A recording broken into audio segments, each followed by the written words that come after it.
محترم جناب دار اور بہنوں، میں اپنی جانب سے جناب اکبر الدین اویسی صاحب کو اور تمام سالار ملت ایجوکیشن ٹرسٹ کے ٹرسٹیز کو، ذمہ داروں کو مبارکباد دیتا ہوں۔ الحمدللہ اللہ کے فضل و کرم سے آج حافظ بابا نگر میں اویسی اسکول آف ایکسلنس کی 11ویں شاخ کا سنگ بنیاد آج رکھا گیا ہے، اور میرا ماننا یہ ہے کہ وطن عزیز میں مسلمانوں کو کوئی چیز اگر نیچے کھینچتی ہے اور ہم کو پسماندہ رکھتی ہے، اور جس کی بنیاد پر مسلمانوں سے ناانصافی کی جاتی ہے، ہم کو ہمارے حقوق سے محروم کر دیا جاتا ہے، اس کی کئی وجوہات ہیں۔ ایک سب سے بڑی وجہ یہ ہے کہ مسلمانوں کے پاس ان کی ایک سیاسی آزاد قیادت نہیں ہے، اور دوسری اہم وجہ یہ ہے کہ مسلمان تعلیم سے بہت دور ہیں۔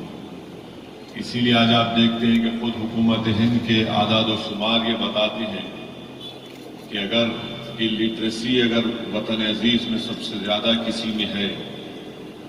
تو مسلمانوں میں ہے۔ قریب 42.87% مسلمان وطن عزیز میں لٹریٹ ہیں،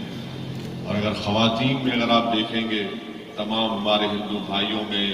جین بھائیوں میں، عیسائی ہیں، سکھ ہیں، ان میں خواتین میں بھی سب سے کم جو نمبر آتا ہے وہ ہمارے خواتین کا آتا ہے۔ اسی لیے بہت اہم کام ہے ان تعلیمی اداروں کا قیام اور ان میں لانا۔ یقیناً یہ نہ صرف حلقہ اسمبلی چندرائن گٹا، بلکہ میں سمجھتا ہوں کہ یہ صرف ایک ریاست کو فائدہ نہیں پہنچے گا، بلکہ پورے ملک کو اس طرح کے تعلیمی اداروں سے فائدہ پہنچے گا، کیونکہ اگر وطن عزیز میں 14% کے قریب مسلمانوں کی آبادی ہے، اور اگر اس میں سے 42.87% اگر الٹریٹس ہیں،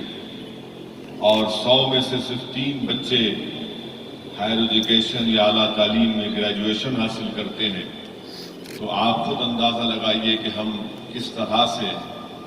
فرقہ پرستی کا مقابلہ کر سکیں گے، کس طرح سے ہم ہندوستان کے آئین کو بچا سکیں گے۔ اس لیے بہت ضروری ہے کہ ان تعلیمی اداروں کو مضبوط کیا جائے، اور اکبر الدین اویسی نے جو ایک مثال قائم کی ہے، میں نہیں سمجھتا کہ وطن عزیز میں پورے ملک میں ایسا کوئی ایم ایل اے ہوگا جس نے اپنی ذاتی سرفے سے اس لیے کہ آپ جانتے ہیں، حقیقت یہ ہے کہ ہمارے ملک کی جمہوریت جب الیکشن میں انتخابات میں حصہ لینے کا موقع آتا ہے، میں تعجب کرتا ہوں، خاص طور سے ہمارے حیدرآباد میں، کہ مجلس کی مخالفت میں مخالفین اتنی دولت خرچتے ہیں، یہ سمجھ میں نہیں آتا کہ الیکشن کے وقت اتنی دولت کہاں سے آتی ہے۔ ہاں،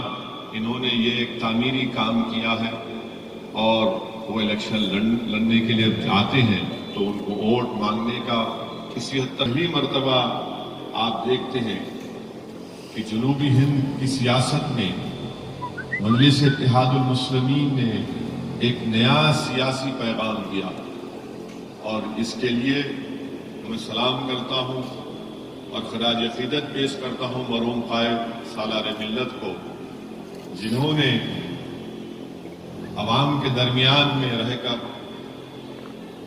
عوام میں ایک شعور کو بیدار کیا، ایک سیاسی قیادت کو مضبوط کیا، اور مرحوم قائد نے تعلیمی اداروں کو قائم کیا۔ کیونکہ کہیں پر بھی آپ دیکھ لیجیے نظر اٹھا کر، کسی حد تک کیرلا میں